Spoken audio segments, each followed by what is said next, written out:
Eu vou mostrar um vídeo no começo e aí eu vou falar um pouquinho. Já eu me apresento para vocês.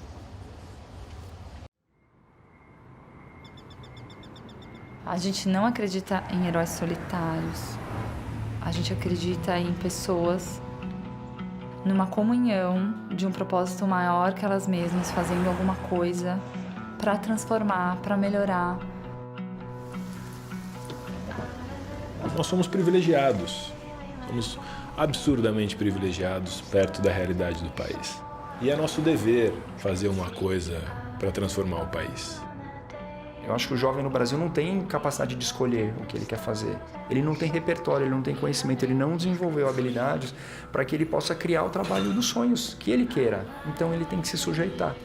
E como é que a gente está preparando as nossas crianças, os nossos jovens para esse mundo? Então, como que a gente pode criar soluções pragmáticas, pé no chão, em larga escala, para endereçar necessidades reais? Bom, se a gente for criar uma solução, tem que ser uma solução para 11 milhões. Não pode ser uma solução para meia dúzia. Daí também que a gente começou a apostar no modelo de negócios de impacto social. Tem que ter premissa para a gente fazer esse negócio acontecer. A maioria das pessoas não sabe, mas a gente mora num país em que de cada 2 jovens que começam o ensino médio, 1 não termina. E dos que terminam, uns 10% só tem um nível mínimo de português e matemática. O jovem no Brasil, ele não está aprendendo. Quando a gente começou a Artemisia, a gente começou primeiro com muitas perguntas, mas sem nenhum preconceito ou ideia pré-concebida, sem maniqueísmo. De olhar para as iniciativas e começar a se questionar como elas poderiam ser maiores e melhores ou mais inclusivas. E aí que veio a ideia e a hipótese de que se a gente pensasse em modelos de negócio, a gente poderia ter mais impacto. A gente ficou 6 meses e aqui na favela da Erundina. Foi um momento muito rico do nascimento do programa Vivenda, em que a gente construiu junto mesmo com os moradores. Né? Um dos impactos mais evidentes que a gente gera é a geração de renda local. Mais de 70% do custo de uma reforma fica na comunidade, seja no pedreiro, seja no material que a gente compra localmente. Desenvolvimento você não faz sozinho, é juntando os temas todos em um lugar só e especialmente tendo moradia como ponto de partida. A GIC é uma forma de ajudar a resolver um dos principais problemas do país, que é esse acesso desigual a uma educação de qualidade. Para mim é inconcebível viver num país com tanta disparidade. Eu não vou estar bem se outra pessoa não está bem, é uma interdependência. E é nosso dever fazer uma coisa para transformar o país. Não é nenhuma outra questão, é apenas um dever. A gente não muda o país, sabe, se não for assim. Quando a gente pensar em empreender, que a gente se desafia a resolver os grandes problemas da nossa sociedade. Então acho que a nossa missão é como que a gente pode criar negócios que estão a serviço do desenvolvimento humano. Eu acho que esse é o nosso grande desafio. E acho que essa é a nossa grande contribuição mesmo.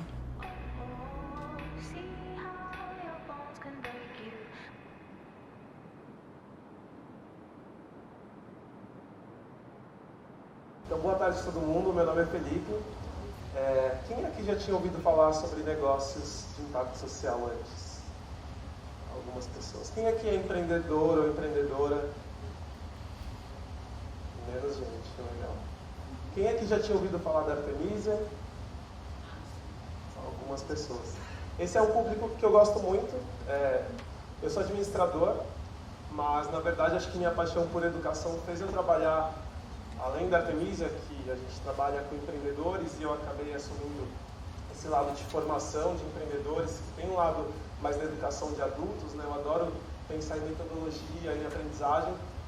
Eu também trabalhei em escola, trabalhei em ONG, trabalho com jovens de altas habilidades, então é um mundo que eu acabei me interessando. E antes de começar, coincidentemente, segunda-feira surgiu o convite para falar aqui, em um evento aqui, né, ligado ao Centro Paula Souza, e eu sou muito grato ao Centro Paula Souza porque eu fui aluno de uma ETEC, da ETESP, não sei se tem alguém aqui da ETESP, mas legal, e faz bastante tempo já que eu fui aluno lá. Eu fui aluno de 2002 a 2004 e acho que além de que, enfim, é uma escola, na época, super concorrida, de renome, mas além desse ensino de qualidade, foi um lugar que me abriu muito a cabeça para enxergar o mundo, né? Saí da escola Eu estudava em Osasco para estudar em São Paulo, convivendo com gente, né, de vários lugares da cidade. E em 2004, no final do ano, foi lançado a primeira turma do ProUni, que eu tive orgulho de fazer parte e passar na PUC em São Paulo e ter uma educação de qualidade. Então, acho que me veio um pouco essa história, assim, e foi legal que ontem eu fiquei pensando no papel da ETEC na minha vida para acessar também um ensino superior de qualidade via ProUni, enfim, nessa oportunidade que me surgiu. Essa frase, ela é um resumo de um pouquinho do que eu vou falar. Muita gente, se vocês não levarem mais nada do que eu falar, levem essa frase aqui que ela resume bem, que é esse desafio, né, de como juntar dois mundos que parecem tão diferentes.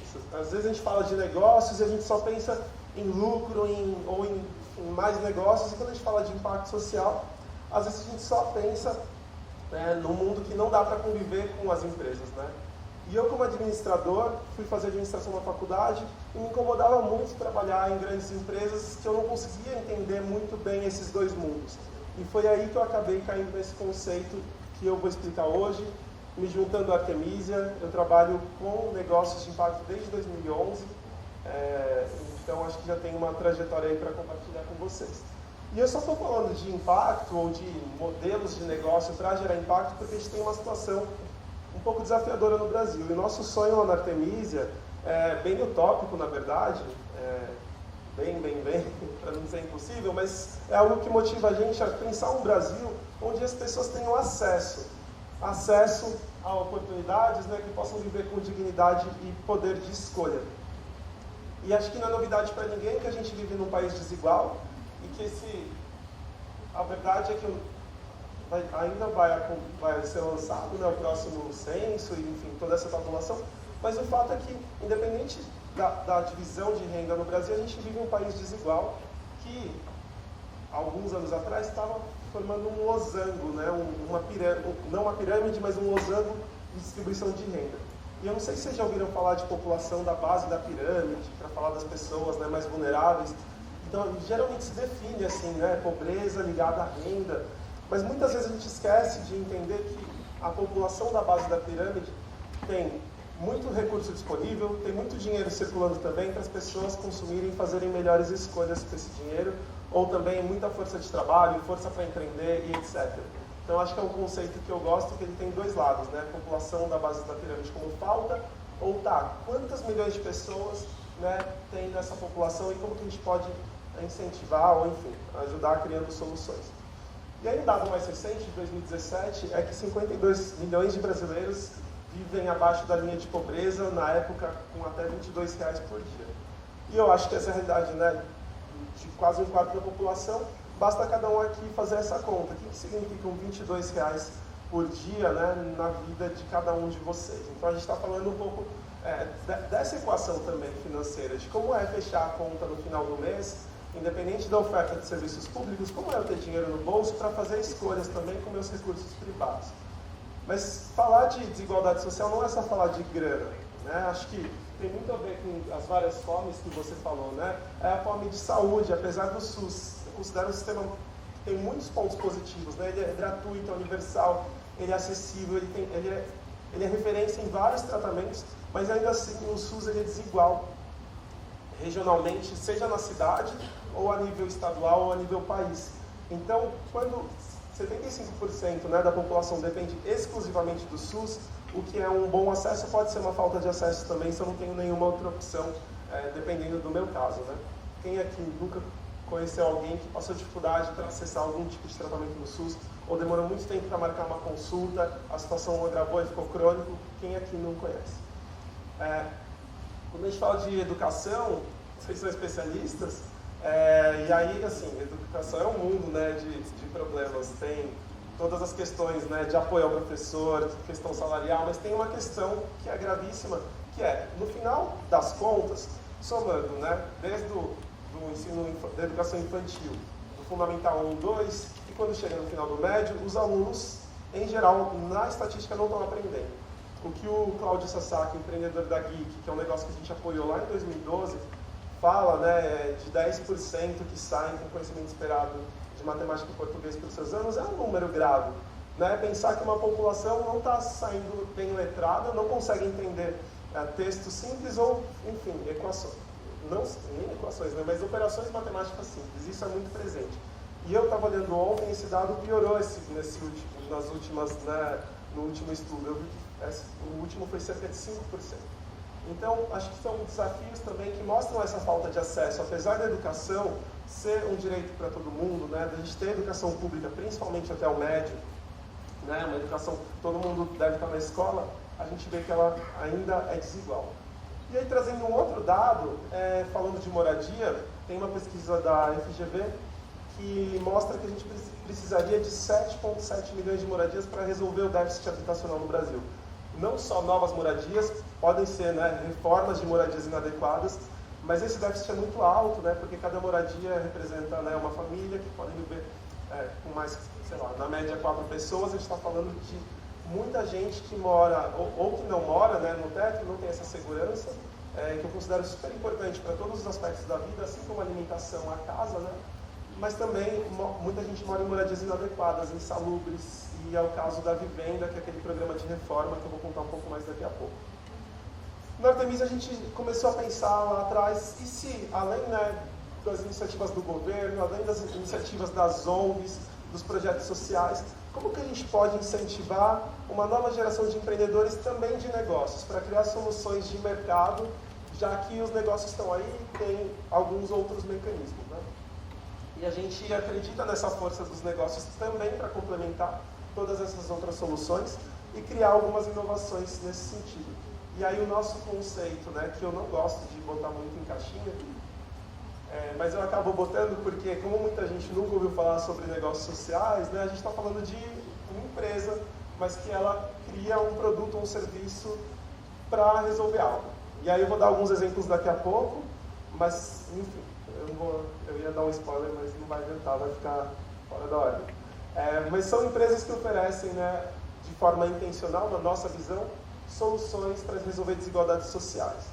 Porque quando a gente está falando de desigualdades sociais, não são só aqueles problemas, a gente está falando também de desigualdades de gênero, de raça, de, né, regionais, ou enfim, uma série de outras coisas.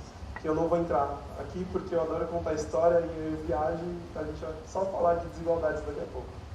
E aí eu dou essa palestra e muita gente fala: Felipe, que legal, eu tenho uma ONG, vocês podem me ajudar? Cara, eu acho animal, eu na pessoa física super posso ajudar, adoro, já fui voluntário de várias coisas, mas na Artemisia o nosso trabalho não é apoiar, na verdade, ONGs, mas apoiar modelos de negócio, empresas que estão sendo criadas para criar algumas inovações. Aí muita gente fala: Felipe, eu quero ser voluntário, como que eu posso ajudar esse projeto? E a gente está falando de um projeto, de novo a gente está falando de um negócio. E muita gente também fala: mas eu posso doar? Tipo, poder doar sempre pode, né? Mas a gente está falando de negócios que não dependem de doação. Então eles criam um modelo, né? Eles vendem algo para alguém. Seja vender para o governo, para melhorar a oferta pública, né? A Colab vai apresentar daqui a pouco, tem um modelo de negócio que, enfim, vende uma solução para deixar o governo mais eficiente. Seja vendendo para empresas, tem um monte de negócio de impacto que consegue vender para uma empresa, que distribui como benefício para os seus funcionários, por exemplo, ou, enfim, não vou entrar muito nesse assunto. E tem empresas que acabam vendendo direto para quem precisa. Então, como que eu posso criar uma rede de escolas de inglês super mais barata que todas as outras, com uma experiência ainda melhor na periferia, enfim, criada para quem realmente precisa falar inglês e melhorar suas condições de empregabilidade no futuro. Então, é um pouco disso que a gente está falando e eu vou contar alguns exemplos para vocês agora. Alguém já ouviu falar do Vivenda antes de assistir o vídeo, agora há pouco? Não? Então tá. Tem um problema no Brasil que é esse déficit de habitações, né? E cerca de 40 milhões de pessoas vivem mal em condições precárias. Isso não é novidade para ninguém que mora em São Paulo, porque isso está na nossa cara o tempo inteiro. O problema da moradia precária não é a questão só estética, mas a questão de saúde, né? Então, doenças respiratórias, enfim. Várias doenças são decorrentes da moradia, não tem iluminação adequada, ventilação, etc. As famílias não conseguem reformar suas casas porque as soluções que existem não são adequadas para esse perfil. Apesar das pessoas sempre estarem reformando, a reforma geralmente nunca acaba. Quem nunca viu um puxadinho ou aquele morrinho de cimento que sempre está lá na frente e nunca acaba a obra? Porque o acesso a crédito não é facilitado, geralmente é um crédito muito mais caro para quem mora na periferia, É um crédito que não foi pensado para aquela população, não tem muito planejamento, a assessoria técnica é difícil e a mão de obra qualificada às vezes falta também. Então é muito difícil ter uma solução que integre tudo. E o que o Vivenda fez foi olhar para isso e pensar: como a gente pode oferecer um pacote que em 10 dias a reforma de uma pessoa fica pronta, ela pagando entre R$1.000 e R$5.000 de forma parcelada, e eu garanto tudo, a mão de obra, o planejamento, o material, e a pessoa só vai chegar e usar a obra pronta no final. Seria legal todo mundo falar: eu quero na minha casa também. O Vivenda foi criado no Jardim Ibirapuera, a princípio, né, que é uma periferia aqui da Zona Sul de São Paulo, e ele foi criado para reformar, obviamente, mas pensando também em melhorar a casa para torná-la um lugar mais salubre, mais saudável para se morar. E eles conseguiram, a FGV fez uma avaliação de impacto recentemente, eles conseguiram mostrar evidências dessa melhoria na saúde, a melhoria da autoestima das pessoas, a redução de casos, inclusive de violência sexual, enfim, por conta da reforma de cômodos e de conseguir organizar melhor a casa e não dormir mais todo mundo junto. Então a Vivenda conseguiu provar vários impactos e o modelo deles, enfim, essa aqui é uma reforma, né? Esse aqui é um antes e um depois. Aqui é uma casa, né? Eu não sei exatamente o bairro mais. Essa aqui já faz alguns anos, é uma reforma de uns 4 anos atrás. Mas construíram uma casa exatamente do lado e tampou a janela. Imagina um cômodo que fica sem iluminação e ventilação, começa a gerar todos aqueles problemas. O que eles fizeram? Uma reforma simples. Abrir uma janela do outro lado. A Vivenda trabalha com reformas simples, baratas e complexas. Simples, baratas e esqueci outra palavra porque não é complexo. Mas que resolvem a vida da pessoa e elas custam entre R$1.500 a R$5.000. E a gente vem trabalhando com eles, né? Desde 2012. Eles têm hoje um mecanismo de crédito, parcelamento a 38 vezes. A gente já testou diversos modelos de crédito. Ninguém quer dar crédito para pobre no Brasil, ou quer dar crédito caro, né? E aí eles acabaram, a gente investiu dinheiro, depois outras organizações investiram, e eles acabaram de captar há um ano e meio atrás, um dinheiro super grande para construir um mecanismo grande de crédito para permitir que eles escalem para outras comunidades. Então esse é um modelo que, assim, é difícil provar, né? Como, imagina chegar com essa ideia, né, de vou fazer reforma na favela, eles estão fazendo. Um negócio mais recente que a gente apoiou no ano passado é o Clube da Preta, que olha para a questão dos afroempreendedores no Brasil. Como fortalecer a economia de afroempreendedores que muitas vezes têm oportunidades negadas no mercado de trabalho, ou, enfim, por conta de preconceito, viés inconsciente e tudo mais. O que eles criaram foi uma plataforma que todo mês eles fazem uma curadoria de produtos de empreendedores afro, de periferias, e aí eles montam as caixas, né? Então é um modelo de assinatura. Está muito na moda assinar caixa de alguma coisa, de vinho, de bijuteria, de qualquer coisa. E eles criaram uma caixa de produtos afro e todo mês você pode assinar e receber uma caixa super legal na sua casa, seja você negro ou não, mas é uma forma de fortalecer essa economia. Tem assinaturas a partir de R$70, mas tem outras mais caras. Quem está aqui, se quiser, pode também mandar um vale presente. É uma forma de contribuir com essa população que está tão à margem da sociedade, mas tem muita potência e produtos incríveis e tem muita gente empreendendo. Esse é um negócio que a gente apoiou no programa agora e os empreendedores são super legais, super jovens, super querendo revolucionar. Então eu trouxe 2 modelos já, né? Um modelo de reforma, economia real, um modelo de uma plataforma de vendas. E esse agora é um modelo bem mais tecnológico que usa inteligência artificial, né? Na verdade usa programação, chatbot na verdade, para ajudar a melhorar um problema de saúde, que eu vou falar daqui a pouco, mas só voltando naquele dado, o SUS é usado pela maioria da população. Isso a gente sabe. Por outro lado, a gente tem 220 milhões de celulares ativos no Brasil. Então hoje, apesar das dificuldades, muita gente, mesmo de classes sociais menos abastadas, tem celular e acesso à internet. Então, e se a gente pudesse usar o celular para ajudar a otimizar informações sobre saúde? O que eles fizeram, o slide cortou, mas foi um robozinho que se comunica com as pessoas ou por SMS, ou por Messenger e agora por WhatsApp, para promover informações sobre saúde adequadas. E aí, isso pode ser usado no SUS, no sistema particular, para convênios, para ajudar a fazer a gestão da saúde e evitar idas desnecessárias ao médico. Então, basicamente, eles conseguem tanto dar informação para o contratante, quanto para a população. Eles já fizeram programas para redução de dengue, zika, enfim, em alguns estados. Eles começaram, 7 anos atrás, um dos programas que eles começaram chamava SMS-BB, para justamente orientar nessa fase da gestação até a fase, né, dos primeiros anos de vida do bebê, e ajudar que essa mãe tenha mais informação para chegar no pediatra ou no obstetra e tudo mais. Bom, todos esses casos são modelos de negócio, todos são empresas que estão começando e que estão tentando, né, achar um lugar aí no mundo, são startups. Todas vendem algo para alguém e todas geram lucro, então acho que um pouco do que eu queria trazer é também essa possibilidade de empreender um modelo de negócio, além de tudo que vocês estão vendo hoje aqui.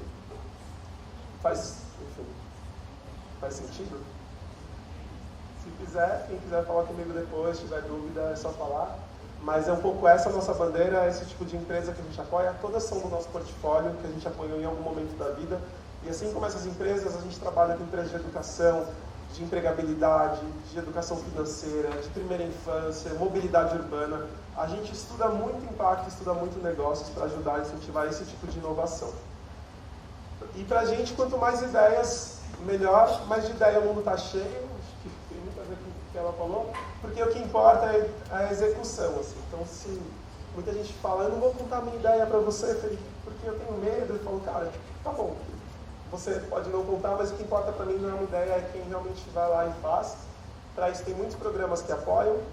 Se alguém aqui se interessa em empreender, eu vou dar só um conselho, apesar que eu odeio dar conselho que ninguém segue, mas o que a gente trabalha muito com os nossos empreendedores é para trabalhar muito e amar o problema que eles estão querendo resolver e não a solução em si, porque a solução precisa mudar e precisa ser ágil nesse mundo de tecnologia.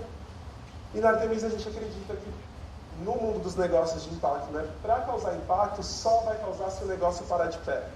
Se for um negócio robusto e escalável. Porque se for um negócio que não para de pé, não tem nenhum impacto. E muitas vezes isso é um dilema na vida do empreendedor de impacto. E aí a gente só tem negócio, a gente tem bons empreendedores abertos, né? E é isso que a gente busca.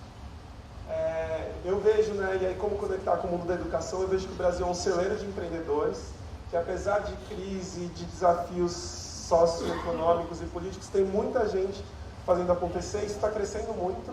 Se tem professores universitários aqui, eu já conheci, trabalho com um monte de universitário que está empreendendo, muita gente de tecnologia e, enfim, o mundo do futuro, né, está bombando aí, tem muito a ver com resolver problemas sociais, é nisso que a gente aposta também. E aí meu convite é que vocês possam se conectar de alguma forma. O nosso site tem muita informação mesmo, para quem quer saber mais, inclusive a gente, enfim, tem um monte de programa para empreendedores, mas para quem quer saber mais, a gente tem desde guia de avaliação de impacto, para quem quer avaliar impacto de uma iniciativa do programa ou do negócio, mas a gente tem desenvolvido teses, estudos setoriais para quem quer saber mais ou quem quer empreender em algum setor. Um deles que conecta muito com vocês é a empregabilidade. Conecta diretamente com a educação, essa educação do futuro, esse mundo do trabalho que está mudando, e esses alunos que estão na sala hoje, que a gente não sabe como vai ser o mundo do trabalho daqui a 10 anos. Então eu convido todo mundo a acessar, de alguma forma, o IOIS. E aí, quem quiser escrever para mim, tiver alguma dúvida, quiser compartilhar alguma coisa, esse é meu e-mail. Tamo junto e até mais. Valeu!